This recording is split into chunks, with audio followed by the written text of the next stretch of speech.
Seorang yang datang di zaman Umar radhiyallahu anhu. Umar bin Khattab ini suka duduk selesai antara sholat dengan sholat, kayak duhur ke asar, asar ke maghrib. Umar sering duduk di masjid.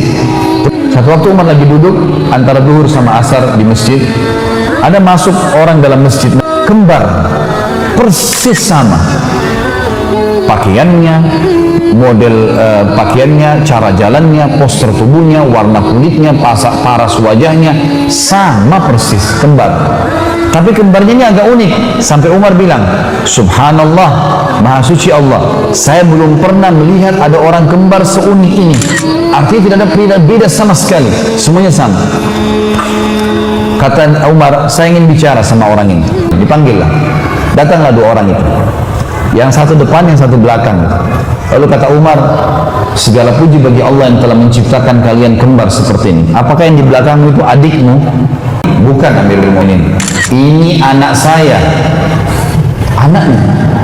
Umar bilang, subhanallah, tidak ada bedanya, kayak kepinang dibelah dua kalau gitu, sama persis. Kata orang itu, ya Amirul Mukminin, kalau anda dengar cerita lahirnya anak ini, anda lebih kagum dengan Allah. Kata Umar, sebentar, kumpul semua, atau mesti disuruh kumpul, dengarin nih kisahnya orang ini. Kumpul semua, dengarin nih, kita dengarin semuanya, dengar, duduk. Mulailah cerita orang ini. Dia bilang, ya Amirul Mukminin, umur anak saya ini 19 tahun. 19 tahun yang lalu saya pernah berjihad, pergi jihad. Waktu saya pergi jihad ini, hari pertama saya mau jihad, istri saya lagi hamil, saya baru nikah. Istri saya sedih karena saya mau pergi jihad, kita masih baru nikah, baru berapa bulan, dia juga dalam kondisi hamil. Maka sebelum saya keluar dari rumah, saya pun memegang perutnya sambil berkata, saya menitipkan bayiku ini kepadamu ya Allah. Itu bahasanya, tenanglah, Allah akan menjaganya. Istri saya pun pasrah, saya pun pergi jihad. Saya jihad selama 9 bulan, dia bilang. Setelah 9 bulan saya berpikir, kayaknya sudah tiba masa melahirkan istri saya. Saya ingin balik ke Madinah, ingin melihat. Kembalilah dia. Dia bilang, mau saya tiba, lalu saya ke rumah saya, nggak ada istri saya. Saya datang ke rumah kerabat saya tanya, kata mereka, istrimu baru meninggal kemarin. Kata dia, bagaimana ceritanya? Sempat melahirkan? Nggak sempat. Meninggal biasa. Tidak ada sakit, tidak ada apa, meninggal. Baiklah.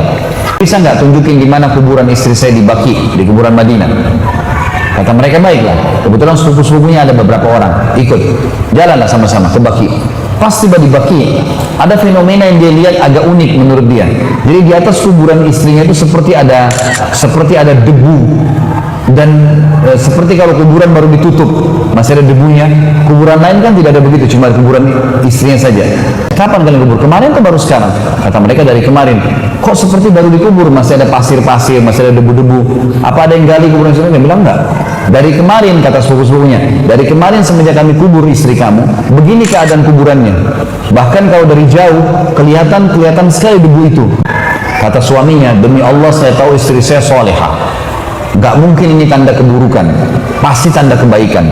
Karena istri saya sangat baik, patuh dengan saya, jaga ibadahnya dengan Allah, gak mungkin. Ayo kita digali sama dia.